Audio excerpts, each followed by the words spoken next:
face therefore a moral crisis in people.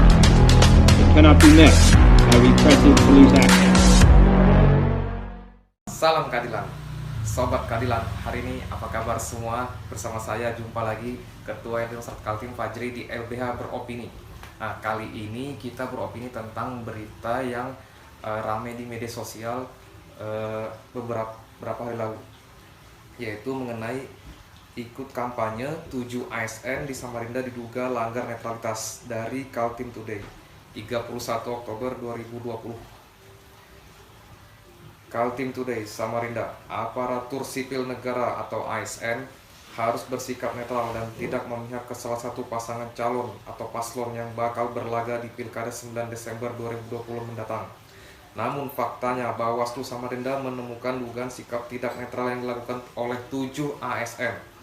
Adanya dugaan ketidaknetralan tersebut bermula dari munculnya postingan di media sosial para ASN yang terang-terangan mendukung dan mengikuti kegiatan kampanye salah satu paslon.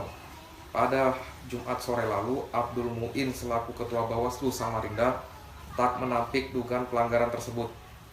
Pihaknya telah mengumpulkan bukti-bukti pendukung dugaan pelanggaran yang dilakukan para ASN. Disebabkan belum ada bukti hukum yang dilakukan, tentu asas praduga tak bersalah akan didalami oleh Bawaslu Samarinda. Jika masih ada asas praduga tak bersalah, maka tak boleh menyebutkan nama terkait jabatan apa saja yang diduduki para ASN tersebut nanti akan dicek kembali. Sebab sebelumnya ada dugaan seorang lurah juga termasuk di dalamnya. Namun ditegaskan Muin bahwa ketujuh orang tersebut adalah ASN daerah. Tugas para ASN itu disebutkan Muin ada yang di Samarinda Ilir, di Samarinda Utara, dan Samarinda Ulu. Posisi Bawaslu itu memberikan bukti-bukti yang kita miliki, misalnya foto terkait ASN yang kita duga, bahkan barangkali juga ada rekaman itu. Ya, tentu Bawaslu dalam setiap proses penanganan pelanggaran kita harus siapkan bukti-bukti, ungkap Muin. Dikonfirmasi terpisah, Imam Sutanto yang juga Komisioner Bawaslu Samarinda menjelaskan bahwa pihaknya sudah menyampaikan dugaan pelanggaran yang dilakukan 7 ASN itu ke Sekot Samarinda Sugeng Hairudin. Imam menyebut Sugeng sudah menerima surat laporan aduan secara langsung dari pihaknya. Bawaslu Samarinda hanya merekomendasi. Selanjutnya dari Sekda yang akan mengarahkan itu. Latar belakang Bawaslu Samarinda menetapkan 7 ASN diduga tidak netral itu karena didasari bukti-bukti pelanggaran yang didapat. Mulai ada yang menggugah di akun Facebook, terang-terangan ikut mendukung hingga mengikuti kampanye. Padahal netralitas ASN sudah diatur dengan sangat jelas dan tegas dalam Undang-Undang Nomor 5 Tahun 2014 tentang ASN. Oleh sebab itu dapat dipastikan bahwa ASN tidak diperkenankan menyatakan dukungan atau turut serta dalam kegiatan yang mengarah politik praktis di pemilihan kepala daerah, legislatif, atau presiden. Dalam Undang-Undang ASN Nomor 5 Tahun 2014 yang disebut ASN itu kan pertama pegawai negeri, kedua pegawai pemerintah, dan dengan perjanjian kerja. Itu yang disebut PTTH, PTTB, atau honorer. Artinya ASN itu harus netral. Kalau tidak netral, aturannya kan jelas, ungkap Imam. Imam menduga jika dicari lebih lanjut tentu akan lebih banyak lagi pelanggaran yang dilakukan ASN lain. Namun sejauh ini yang sudah pasti ditemukan Bawaslu Samarinda berjumlah 7 orang. Sedangkan temuan dugaan pelanggaran 7 ASN yang mendukung salah satu paslon bermula dari pemberitahuan Panwascam yang memang bertugas untuk mengawasi kegiatan kampanye. Disebutkan Imam, 7 ASN yang ketahuan itu didasari oleh kecerobohan masing-masing, sebab dengan menggugah dukungan dan ikut kampanye sudah kami klarifikasi. Ada yang baru menggugah berarti baru kita ketahui. Ada yang saat kampanye, memang ada kampanye yang sudah lewat tapi baru diunggah. Kemudian ada juga yang mengunggah tanda mendukung, sekedar menyukai kiriman, membagikan, serta memberi komentar itu tidak boleh. Bawaslu Samarinda berharap bahwa pihak-pihak terkait bisa langsung melakukan tindakan kepada ASN yang bersangkutan. Terlebih lagi, surat rekomendasi laporan tindak dugaan pelanggaran telah dikeluarkan Bawaslu Samarinda. Seandainya laporan tersebut tidak digubris oleh dinas terkait, Bawaslu Samarinda dengan tegas bakal membawa kasus tersebut ke Komisi ASN. Dengan dikeluarkan surat rekomendasi laporan tindak dugaan pelanggaran 7 ASN, Bawaslu Samarinda berharap pihak-pihak terkait dapat melakukan eksekusi kepada yang bersangkutan masing-masing. Namun laporan tersebut tidak mendapat tanggapan dari dinas terkait, maka Bawaslu Samarinda tidak segan untuk melanjutkan kasus tersebut ke Komisi ASN. Kita sebenarnya ingin bypass inspektorat, langsung eksekusi, memberi teguran langsung kepada kenapa tidak, pungkas Imam.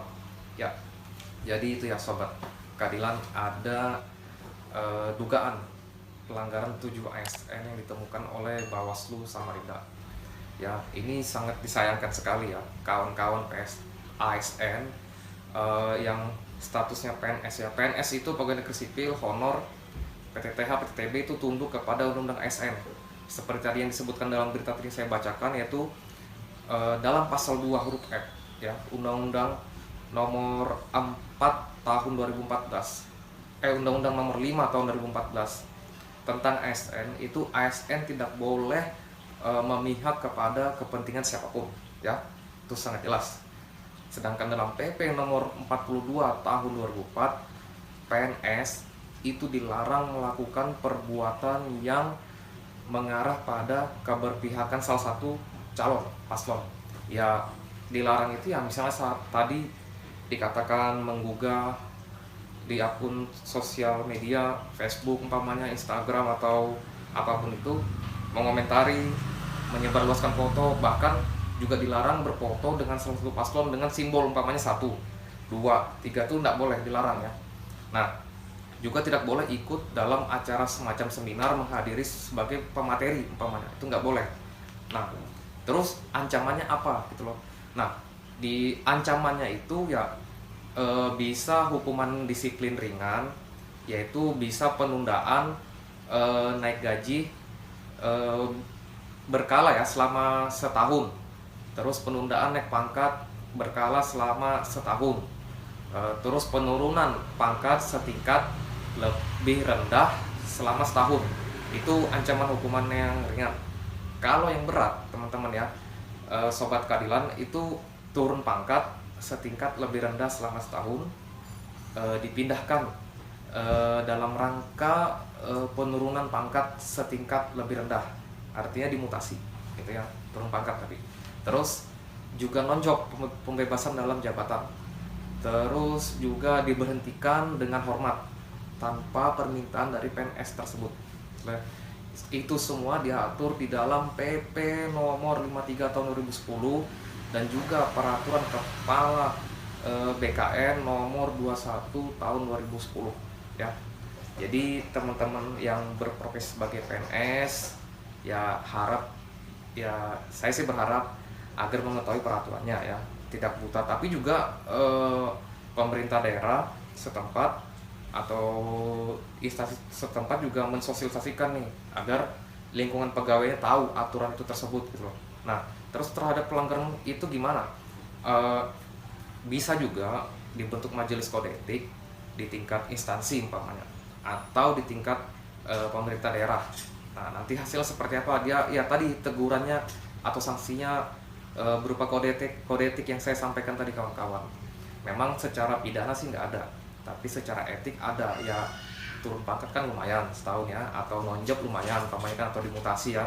Nah, tapi inilah sebuah aturan, PNS harus netral, tidak boleh berpihak gitu kan. Namun saya yakin di luar sana banyak tuh kawan-kawan yang tidak mengerti gitu loh kan. Inilah penyampaian kami pada hari ini, pendapat saya mengenai ASN di lingkungan pemerintah Kota Samarinda. Kalau ditanya bagaimana pendapat saya mengenai itu, apa bagusnya hukumannya, ya kalau saya Bawaslu ya tegas saja, bawa aja Komisi ASN di pusat sana, laporkan kepada Menteri Dalam Negeri, Menteri PAN, RB ya, Pendayagunaan Aparatur Negara, terus laporkan kepada Sekda segala macam, biar ada efek jera gitu loh.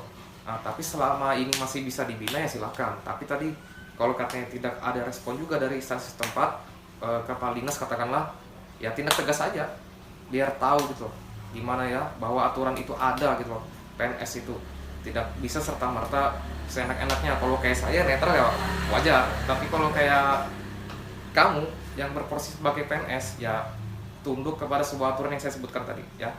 Oke, Sobat Keadilan, sampai di sini video kita kali ini.